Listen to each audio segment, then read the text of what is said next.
दिया गया तुम इंडिपेंडेंट हो, तुम चाहो तो भारत से बात करो, तुम चाहो तो पाकिस्तान से बात करो, तुम चाहो तो इंडिपेंडेंट रह जाओ, हम तुम्हारे किसी भी डिसीजन के अंदर इंटरफेयर नहीं करेंगे। पहले वो इंटरफेयर किया करते थे। अब इसके बाद क्या, अब बात आई कि जब विलय तो करना है अपने को। अब अपने विलय के अंदर क्या समस्याएं क्या आ रही थी, अपने विलय में क्या समस्याएं, देशी रियासतों का जो अपने को इंटीग्रेशन करना है उसमें प्रॉब्लम्स क्या क्या आ रही थी। खूब सारी प्रॉब्लम थी, मोटी मोटी सी बात मैंने लेने की कोशिश की।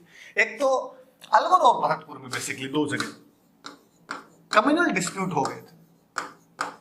आप राजस्थान को इस मामले में बहुत लकी मान सकते हैं, बहुत सौभाग्यशाली मान सकते हैं कि आजादी के समय जो पूरा भारत जल रहा था उस समय राजस्थान का एक बड़ा भूभाग धर्म के आधार पर, मजहब के आधार पर बंटा नहीं था, जबकि अपने यहाँ पर कई जगह पे दोनों आबादियां एक साथ रहा करती थी, लेकिन उसके बावजूद यहाँ पे ऐसा कोई सांप्रदायिक मनोमालिन्य देखने को नहीं मिला था।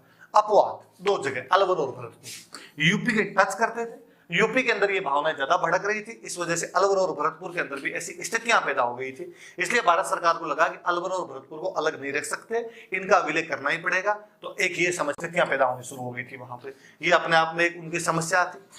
फिर इसके बाद अपने जो जोधपुर, बीकानेर और जो जैसलमेर वाली रियासत है, ये भारत और पाकिस्तान के बॉर्डर पर आ रही थी, और बॉर्डर पर रियासतों को नहीं छोड़ा जा सकता। कल को ऐसे बॉर्डर पे छोटी छोटी यदि रियासतें रह गई तो वो बाद में बफर स्टेट की तरह काम करेगी।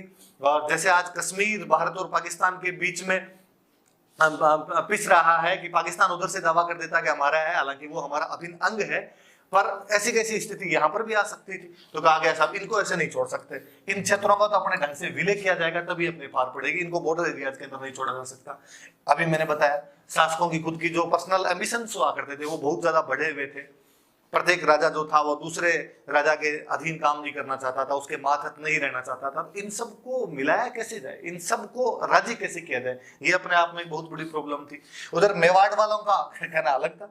मेवाड़ वालों से जब बात की गई तो मेवाड़ वालों ने कहा यार बापा रावल ने कब 734 से मेवाड़ का शासन वहां से शुरू हो जाता है, आज लगभग 1300 साल हो गए हैं, और 1300 साल के शासन के देश को आप कह रहे हो कि कल एक भारत नाम का देश बनेगा या पाकिस्तान नाम का एक देश बनेगा तो उसमें अपना विलय कर दो। नहीं, हम हमारे मेवाड़ का विलय नहीं करेंगे। हाँ, और किसी को मेवाड़ में विलय करना हो तो आ जाओ, भारत पाकिस्तान को ऐसी सोच रहा हो तो हम विलय कर लेंगे, लेकिन हम हमारा विलय किसी में नहीं करेंगे, हम हमारा अलग रहेंगे। तो वो अपनी जो उनकी गौरवपूर्ण ऐतिहासिक कंडीशंस थी उसकी वजह से उनको लगता था कि नहीं यार हमें किसी में विलय नहीं करना चाहिए, हिस्टोरिकल तरीके से उसी प्रकार से रहते आए थे। तो ये कुछ समस्याएं आ रही थी जिस वजह से देशी रियासतों के एकीकरण करने में दिक्कतें आई थी। अब इसके बाद फिर भी एकीकरण तो हमने किया, तो एकीकरण किया। अभी देखो मैंने एक चीज बताई आपको कि अलवर और भरतपुर के अंदर दिक्कत आ रही थी अपने को। अलवर और भरतपुर में क्यों दिक्कत आ रही थी, तो अलवर और भरतपुर में सांप्रदायिक विवाद की स्थिति बन रही थी, इस वजह से दिक्कत आ रही थी। अलवर में एक चक्कर और पड़ गया, ऐसी खबरें आई कि अलवर के प्रधानमंत्री एन.बी. खरे नाम करके अलवर के प्रधानमंत्री थे, और ऐसी बात है कि एन.बी. खरे का जो रोल है वो महात्मा गांधी की हत्या में है, कि महात्मा गांधी की हत्या के जो मुख्य अभियुक्त थे गोडसे और परचूरे, वो दोनों खरे के गांव के थे। और यहाँ पर एक पन्नालाल नाम करके एक व्यक्ति सरकारी गवाह बना था, और उसने बताया कि मेरे सामने बाकायदा मीटिंग हुई कि एक कोई व्यक्ति गोडसे और परचूरे दोनों को खरे के पास लेकर इन लोगों ने आपस में यहाँ पर मीटिंग की और उसमें गांधी जी की हत्या की प्लानिंग की गई। तो बाद में भारत सरकार ने खरे को गिरफ्तार कर लिया था। खरे को नहीं गिरफ्तार किया था बल्कि जो अलवर के राजा थे तेज सिंह, उनको भी गिरफ्तार कर लिया था, और इनको कहा था कि जब तक कार्रवाई कंप्लीट नहीं हो जाती है तब तक आपको यहीं पे दिल्ली के अंदर रहना पड़ेगा। हालांकि जब कार्रवाई समाप्त हुई तो इन दोनों को निरपराध घोषित किया गया था, छोड़ दिया गया था। लेकिन स्थिति ऐसी बन गई थी सांप्रदायिक दंगों की वजह से, गांधी जी की हत्या की वजह से, कि अलवर का जो कंट्रोल था वो भारत सरकार ने अपने पास में ले लिया था। तो कोई पूछ ले भाई गांधी जी की हत्या की वजह से कहाँ के राजस्थान के एक राजा को और नजरबंद कर दिया गया था, तो वो अलवर के राजा थे, उनका नाम तेज सिंह था। भरतपुर में भी ऐसी कंडीशन है। भरतपुर राजा हुआ करते थे ब्रजेंद्र सिंह, ब्रजेंद्र सिंह जी राजा थे, और मैंने बीच में एक बयाना अभिलेख वाला वीडियो पढ़ाया था, उसमें इनके बारे में बातें बताई थी।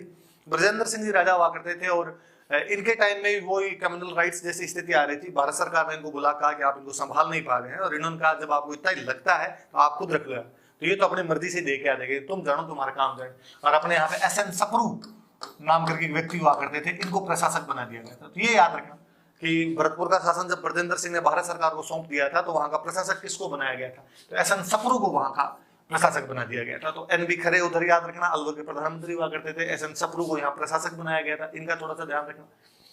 अब ये दो रियासतें तो भारत सरकार के पास में पहले ही आ गई, एक 7 फरवरी को आ गई थी, एक 14 फरवरी 1948 को, ये दो रियासतें आ गई थी। ब्रजेंद्र सिंह पे तो ये आरोप भी लगा था कि इन्होंने 15 अगस्त नहीं बनाए भरतपुर में, 15 अगस्त को झंडारोहण वगैरह नहीं किया था इन्होंने, तो फिर भारत सरकार ने इनका कंट्रोल अपने पास में ले लिया। अब अलवर भरतपुर का कंट्रोल तो आप ले चुके हो, अब ले दे के बचे आपके पास में दो, इनके जो पास में टच करती हुई दो रियासतें और थी, एक तो धौलपुर और एक करौली। और फिर अलवर से एक अलग हुआ ठिकाना था नीमराना, नीमराना ठिकाना एक अलग हो रखा था, तो कहा नीमराना को इनको और मिला देते, तो इन सब का भी बाद में विलय की योजना बनाई गई। तो अब कुल मिला के अलवर भरतपुर दो तो ले लिए भारत सरकार ने अपने पास में, धौलपुर करौली वालों को राजी किया, नीमराना ठिकाने वालों को राजी किया। इसमें अलवर थी अपने, वो अपने कछवाहा राजवंश जो जयपुर का था, इनकी एक ब्रांच थी नरुका, उनका राज हुआ करता था। धौलपुर और भरतपुर जो थी अपने दो ही रियासतें ऐसी थी जहां पे जाट राजवंश का अधिकार था। जो करौली रियासत थी यदु राजवंश, और यदु राजवंशों में जादौनों के पास में वो थी, और नीमराना था ये चौहानों का एक ठिकाना हुआ करता था। तो इन सब का बाद में विलय करने की योजना बनाएगी। तो जो पहला चरण है अपना, यहां से अपना एकीकरण शुरू होता है। जो फर्स्ट फेज है, उस फर्स्ट फेज का नाम दिया गया था मत्स्य संघ, नाम थोड़ा गलत लिखा गया, मत्स्य संघ नाम दिया गया, और उसके अंदर ये रियासतें, ये नाम देने वाले के मुंशी थे, जिन मुंशी जी के बारे में मैंने अभी आपको बताया था, कन्हैयालाल माणिक्यलाल मुंशी, उन्होंने ये कहा था कि इन सबको मिला के एक यूनियन बनाया जाए, उसका नाम रखा जाए मत्स्य यूनियन। ऐसा क्यों रखा गया? क्योंकि महाभारत काल में जो अलवर वाला रीजन था, इसको मत्स्य जनपद कहा करते थे। तो कहा यार ये जब मत्स्य जनपद था, तो इस मत्स्य जनपद था, उसकी राजधानी विराटनगर उसकी राजधानी हुआ करती थी मत्स्य जनपद की। हम महाभारत में कहानियां सुनते हैं उनकी कि यहाँ पांडवों ने जब उनको 12 साल का वनवास और 1 साल का अज्ञातवास मिला था, तो उन्होंने अपना अज्ञातवास यहीं पर काटा था, और पांडव यहाँ पर अपने भेष बदल के यहाँ पर रहे थे, राजा विराट के पास में रहते। हम और आगे खूब लंबी चौड़ी स्टोरी है, पर एक बीच में फैक्ट ये भी है कि राजा विराट की पुत्री थी उत्तरा, और उत्तरा की शादी बाद में अभिमन्यु के साथ में की गई थी, जो अर्जुन के बेटे थे अभिमन्यु, उनके साथ में की गई थी। तो वो भी अपने आप में एक स्टोरी है, उत्तरा और जो अभिमन्यु का है, अभिमन्यु का कुल मिला के विराटनगर के अंदर ससुराल हुआ करता था। तो महाभारत काल में भी राजस्थान के अंदर पांडवों का जो आना हुआ था, आगमन हुआ था, तो वो भी अपने अलवर से जुड़ा हुआ था, मत्स्य जनपद इसको बोला करते थे। तो उन्होंने कहा कि यार इसका नाम अपने मत्स्य संघ रख देते हैं। तो कोई पूछे मत्स्य संघ नाम की सिफारिश किसने की थी या किसने दिया था? के मुंशी। रियासतें वगैरह मैंने बताई थी आपको, भरतपुर, अलवर, धौलपुर, करौली, ये भी याद रख लेना, नीमराना ठिकाना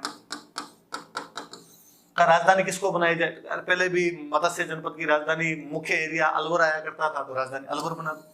क्या इसका उद्घाटन वगैरह कहां पर किया जाना चाहिए? इनोग्रेशन, कैपिटल तो वो बना दी, इसका इनोग्रेशन कहां पे किया जाना चाहिए? तो का 18 मार्च 1948 को इनोग्रेशन किया गया। भारत सरकार के एक मंत्री हुआ करते थे, नरहरि विष्णु गाडगिल नाम के मंत्री, एनर्जी मिनिस्ट्री थी इनके पास में, माइंस मिनिस्ट्री हुआ करती थी, पीडब्ल्यूडी मिनिस्ट्री इनके पास में हुआ करती थी। तो इनको कहा गया कि भाई साहब आप जाओ और यार मत्स्य यूनियन वाला फीता काट दो। कहाँ काटे? तो उन्होंने कहा भरतपुर का जो किला है उसके अंदर उद्घाटन किया जाना चाहिए। हालांकि कहते हैं कि भरतपुर के किले में जब उद्घाटन कर रहे थे तब भी बीच में डिस्टरबेंस करने की कोशिश की गई थी। भरतपुर के जो राजा थे उनके भाई थे, एक तो मान सिंह, वो और एक किसान नेता हुआ करते थे ठाकुर देसराज।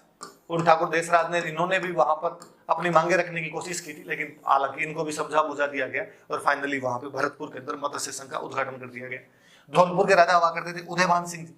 उदयमान सिंह जी धौलपुर के राजा। मैं आपको और एक जानकारी दूं तो अपने जो वसुंधरा राजे सिंधिया इनके ससुर जी, ये उदयमान सिंह जी हुआ करते थे। पहले गोलमेज सम्मेलन के अंदर भाग ले आ चुके थे, बड़े नेता हुआ करते थे, इन सब में उम्र में यही बड़े थे। तो कहा उदयमान सिंह जी को इसका राज प्रमुख बना दिया जाना चाहिए।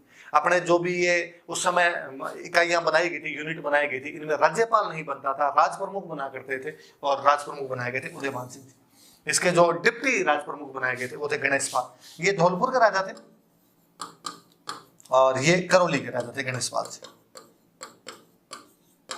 इनको इनका डिप्टी बना दिया गया था। थोड़ा याद रख लेना, ये सब बातें भी याद रखने वाली सी बात है। फिर आगे बढ़ते। अब कहा गया कि साहब जैसे आजकल मुख्यमंत्री बनता है, उसमें मुख्यमंत्री नहीं, उसमें प्रधानमंत्री बनाया करते थे। तो अलवर के हुआ करते थे शोभाराम कुमावत। तो शोभाराम कुमावत जी के लिए कहा गया इनको इसका पीएम बनाया जाए मत्स्य यूनियन का। डिप्टी किसको बनाया जाए? तो कहा जुगल किशोर चतुर्वेदी, जिनको हम राजस्थान का नेहरू भी कहते हैं। ध्यान रखना, मैंने पहले भी किसी एक वीडियो में बता रखी इनकी खूब सारी बातें।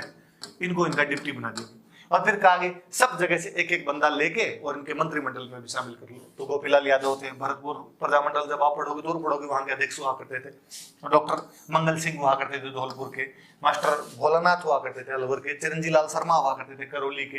इन सबको मिला के एक मंत्रिमंडल और बना दिया गया का साहब ये तो इसके राज प्रमुख है, ये इनका मंत्रिमंडल है, राज प्रमुख इनके सहयोग से शासन करेंगे। आप ये मान लो राज्यपाल, मुख्यमंत्री, मंत्री वाला जो आज पोजीशन है उस टाइम ऐसी पोजीशन हुआ करती थी। ये जो मत्स्य संघ बना था इसकी जो इनकम थी वो 1,84,00,000 रुपए हुआ करती थी, 184 लाख रुपए थी। इसकी जनसंख्या लगभग ये 18 लाख के आसपास में इनकी जनसंख्या थी। राजाओं को जब राजाओं ने अपना विलय किया था तो उन राजाओं को पेंशन दी गई थी। तो कौन से राजा को कितनी पेंशन मिली थी तो वो सबकी अलग अलग पेंशन थी। अलवर के राजा हुआ करते थे, अलवर के राजा हुआ करते थे तेज सिंह जी को 5,20,000 रुपए दिए गए। भरतपुर के राजा हुआ करते ब्रजेंद्र सिंह, गलती से आ गया 2 लाख नहीं, ये भी 5 लाख, 5,02,000 रुपए दिए गए। धौलपुर के राजा हुआ करते थे उदयभान सिंह जी, इनको 2,64,000 रुपए दिए गए। करौली के राजा मैंने बताया दिया आपको गणेश पाल जी, इनको 1,05,000 रुपए दिए गए थे। इस प्रकार ये जो मत्स्य संघ था ये पहले चरण के रूप में अपने राजस्थान के अंदर बनाया गया था। ये अपने राजस्थान का पहला चरण था। इस प्रकार राजस्थान का एकीकरण 7 चरणों में जाके कंप्लीट हुआ था।